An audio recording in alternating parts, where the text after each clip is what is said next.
Barbie Fortesa update. Yung sa post ng Sparkle GMA Artist Center, sabi dito sa post, yung brand ambassador Barbie Fortesa look radiant as she graced the grand opening of Post Nails in Pasig.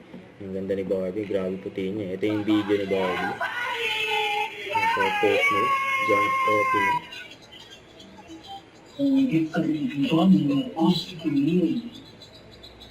Yun. Trusted by us, Posh Nails is now at Pasig City.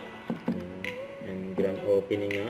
Kasama si Barbie, kasama rin ni Barbie niya silang Mayor Vico Soto, Christine Reyes, at si Rian Ramos. Yun o.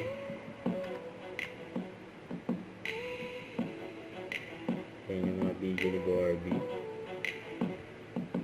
Sali ring light ni Barbie.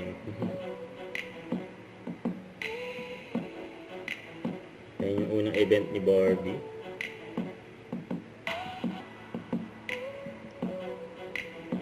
Post Nails in Pasig now open.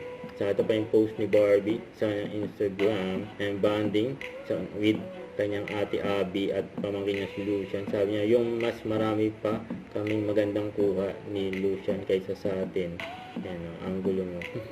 Di ba tayo pa nga ang walang matinong picture. Yun o. Yung sabi ni Barbie. Don't forget to subscribe, click the notification bell for more updates. This is Twitter Reaction Live. Stay tuned for more videos. See ya.